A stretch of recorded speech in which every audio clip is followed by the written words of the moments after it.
Is that why people were interpreting Revelation, you know, like a third of the stars fall from heaven, that kind of stuff? Yeah, there's so many. Is that because the people studying are also looking at this stuff and they're correlating it to the Bible books, and that's where we're getting a lot of this? Yeah, exactly. There's literally hundreds of apocryphal books that are written from 1st century, 2nd century, 3rd century, 4th century, 5th century, even 6th and 7th century. Christians are still writing new stories, like the Apocryphon of James, or the Apocrypha or Philip, of the Apocrypha of Matthew. There's so many. There's hundreds of them. I like how Christianity officially didn't recognize the extended universe, the Star Wars extended universe of stuff. Yeah, they're like George Lucas don't accept it neither. George Lucifer. Yeah. But anyways, in one of these really late, like I think 4th or 5th century versions of Satan, he falls as a fallen angel. So what happened is somebody applies this backwards onto Isaiah, the king of Babylon falling like Lucifer, and says that was Satan falling. It's a complete misreading of Isaiah. Well, I was taught that in the Jehovah's. They taught us that. We didn't think Lucifer was the name of So Satan. they knew their theology. Well, I mean, I'm surprised how much stuff from Jehovah's Witnesses of like Bible things I hear scholars say will be accurate. Yeah. You know, my issues with it was I don't trust the authority of the governing body as far as I could throw them. And after, a lot of times with people that are obsessed with Bible, they know their shit. They're just a little too crazy with it. They're just like, dude, that's how Jehovah's Witnesses are. They actually know their shit. I'm not gonna lie. Well, I would be like that, and you know, like I said, I never saluted the flag, which I couldn't be more proud of. And I've never joined the military, and they don't get involved in politics because his kingdom is no part of this world, and he's going to destroy all of it. Was the promise. You know, doomsday. I always say doomsday call, and I think I don't understand how people think of that when I say it. Doomsday wasn't going to be bad for us. I can't wait for doomsday. It was bad for you. Right. So that's how every Christian should feel. Yeah. When you hear like they're trying to keep the apocalypse from happening, automatically that's the bad guy. If you're into the lore, anybody who's trying to keep it from coming is the bad guy. Also, which is so crazy to think about, that there are Christians, billions of Christians that want the world to end. And I want this. I 100% would like this particular. See, that's the thing. These stories, it's like a perennial name, and I you know, much like The Simpsons, that it has something for the smartest and the dumbest people. The Bible is very much like that to me. Like everybody gets it because this is Babylon now. It's the same. These are repeating patterns. Is the whole point to me of these stories. I agree. And that's why you could go by the themes. That's why I don't like to get too hung. Themes that happen in all these kingdoms. I don't want to get too hung up on doctrines and bullshit, because I think that is like, at the end of the day, like, what do you get? That's just like a skin.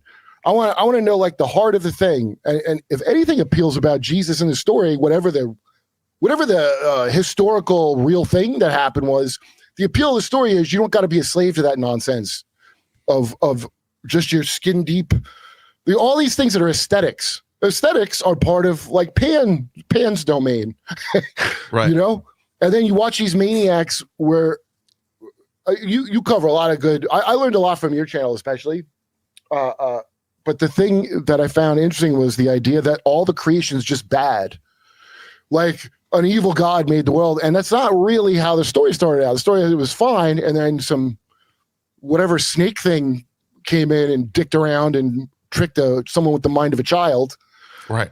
You know, that actually comes from the pagans, by the way. The Pythagorean pagans, the word gematria means like, it's a Greek word. It means like, it's where we get the word geometry from. Because really? Math I didn't know geometry that. In ancient Greece, math and geometry were one thing.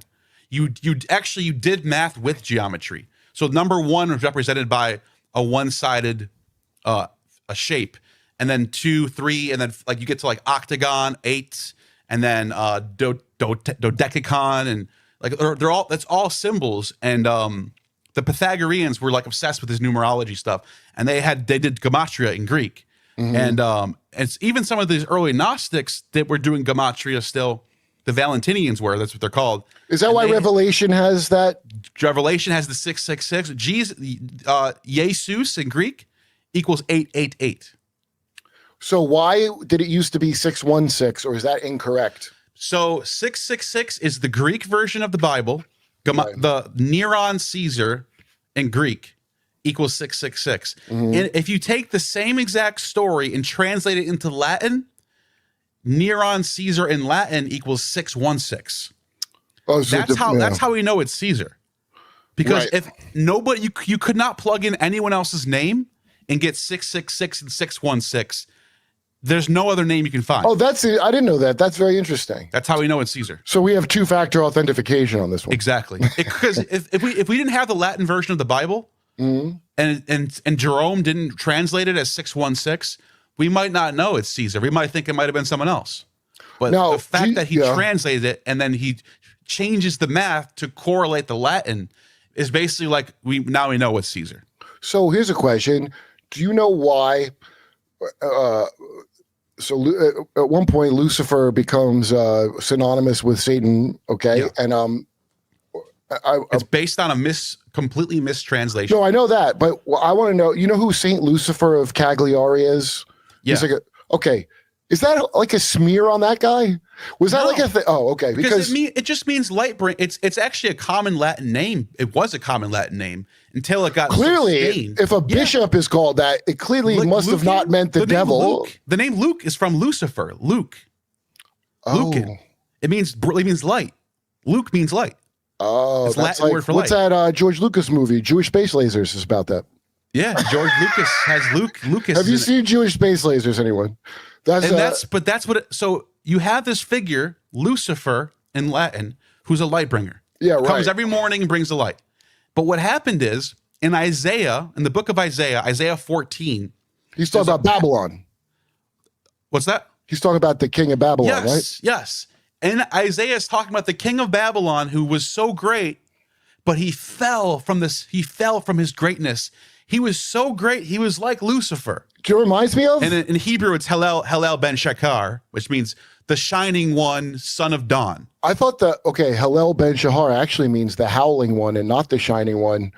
Also, that story about him pointing it out, I don't know if you ever saw this, man. I think you're younger than me, but when David Spade pissed off Eddie Murphy because he was doing the Hollywood Minute on SNL, and Eddie Murphy had done Pluto Nash, and he goes, and so David Spade goes, "Look, kid's a falling star." I go, that's exactly what Isaiah's doing. Yeah. What he did to Eddie Murphy. It means you were great like this big bright star, and now you have fallen. And if you think about it, and then the Greek version of that is Hallel ben Shakar is the Hebrew. The Greek version, he uses the word eos for us, dawn bringer. You were like the dawn bringer. You were like the bringer of the dawn, and now you're nothing. So is that a perennial title almost? Like you could say, and then the Latin version, which is way later, 400 AD, then you get Lucifer. And then what happens is it's sarcastic. somebody somewhere messes up and thinks that the Lucifer falling is a play on an apocryphal myth, because there's an apocryphal story of Satan being an angel and then falling from heaven. Satan was a fallen angel. In what apocryphal story? It's an apocryphal story. It's in one of these. I have these. Look at. I have these New Testament apocryphal books. There's so many of them.